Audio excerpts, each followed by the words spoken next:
네, 지금 이송규 한국안전전문가협회 협회장 저희가 전화로 연결을 좀 해보겠습니다. 회장님 나와 계십니까? 네, 안녕하세요. 이송규입니다. 예, 회장님.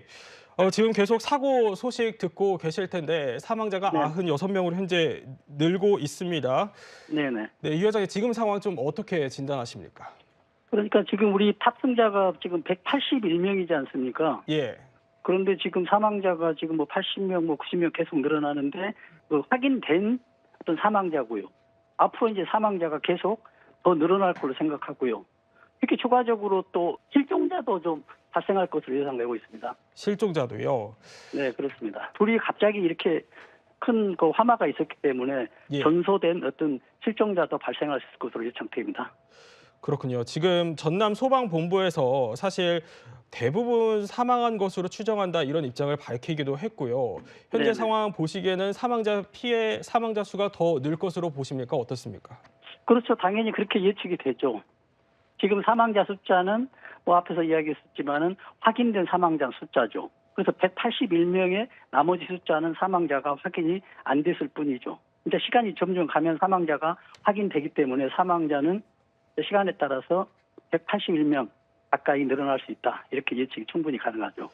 구조당국에서 발표되는 내용을 토대로 저희가 사망자 수를 또 전해드리겠지만 앞서서 이 항공 전문가와 저희가 짧게 인터뷰를 했을 때는요, 회장님. 네, 네, 육안으로는 현재 이제 사고 원인을 정확히 파악하기는 어렵다. 다만 이제 네, 버드 스트라이크로 추정이 될 뿐이고 네. 동체 착륙을 하게 된 그 계기가 이게 랜딩 기어가 유압 시스템을 손상시켰기 때문인지 아닌지 여부도 아직까지는 확인이 되기 어렵다. 이런 점을 네. 짚어줬습니다. 회장님 보시기에는 이번 사고 원인 어떻게 좀 보세요? 그러니까 지금 어떤 이유에서든지 동체 착륙을 시도했잖아요. 예, 한 번 시도하다가 다시 안 돼서 해양에서 다시 시동했어요. 그래서 이제 동체 착륙이 안 됐다는 얘기는 랜딩 기어가 작동이 안 됐다는 얘기죠. 그러면 랜딩 기어가 왜 작동이 안 됐냐라고 가정하면 뭐 근본적인 고장이 있을 수도 있고요. 네. 아니면 우리가 이야기한 대로 조류 스트라이크, 또 조류와 충돌해서 랜딩 기어가 작동이 안 될 수도 있다는 이런 예측도 가능해 봅니다. 지금 사고 상황 수습이 이루어지고 있는데 회장님 보시기에는 조금 미비한 점이나 앞으로 좀 더 보완이 되어야 될 부분이 보이십니까? 어떻습니까? 지금 사고 수습하는 과정에서 지금 181명이 지금 한 절반 정도가 사망자로 확인돼 있는데 나머지 이제 숫자들의 어떤 그 사망자는 혹시 어떤 아직도 사망이 그 생존자가 있을 것을 가망해서 예. 그 부분에 대해서는 아주 그 좀 촘촘하게 좀 하는 게 필요하고요. 또 이제 뭐 불은 다 뭐 진화가 됐지만 그래도 연료가 지금이라 조금 남아 있으면 또 2차적으로 또 화재가 날 수 있기 때문에 진화 요원들의 안전도 좀 굉장히 중요하다 이렇게 지금 보고 있습니다. 지금 회장님께서도 영상을 육안으로 현재 보고 계시는 거죠? 네네. 그 영상으로 보고 계셨을 때 앞으로 그래도 구조자가 더 있을 수 있는 희망을 저희가 가져야 되지 않겠습니까?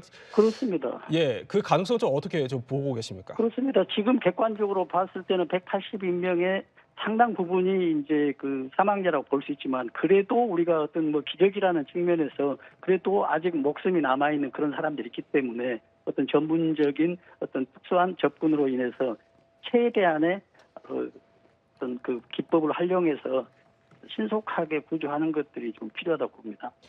회장님 끝으로 이번 사고와 관련해서 앞으로 좀 수습과 사고 대책을 어떤 식으로 좀 마련을 해야 한다 이렇게 좀 보십니까? 그러니까는 제가 이번에 이제 좀 특이한 게 보면은 무안 예. 국제공항이지 않습니까? 이 공항이 다른 공항에 비해서 활주로 길이가 짧아요. 우리 전체 그 무안 활주로 공항 길이가 약 2.7km 정도 되거든요. 그런데 다른 어떤 김포나 어떤 인천국제공항에 비하면 약 1km 정도 짧습니다. 그런데 이번 사고 원인이 뭐냐면 뭐 동체 뭐 착륙 시도, 뭐 랜딩 기어 작동했어도 안 됐는데 마지막 어느 부분에서 사고가 났었냐면 활주로 끝 부분에서 충돌됐거든요. 그래서 앞으로 어떤 점진적으로 어떤 활주로에 대한 어떤 길이 이 부분도 좀 세밀하게 분석을 해서 좀 증가하는 이런 안전 대책이 정부 차원에서 좀 필요하다고 생각합니다. 예, 다만 이번 사고가 사실 활주로 길이 탓으로 보기는 어렵다는 게 국토부 발표의 내용이거든요. 그럼 이 활주로 그렇죠. 길이를 보완하는 것 외에도 이번 버드 스트라이크, 그러니까 조류 충돌과 관련해서도 좀 보완을 할 수 있는 공항 차원의 대책이 있겠습니까? 그렇습니다. 지금 우리가 조류 이동 어떤 그 시기를 보면은 봄하고 가을이거든요. 그래서 예. 겨울에는 이동이 없다라고 하거든요. 그러나 이제 조류 어떤 그 새 입장에서 보면은 그 공항 주변이 굉장히 습지가 많고 어떤 육지가 많아서 농작물이 많거든요.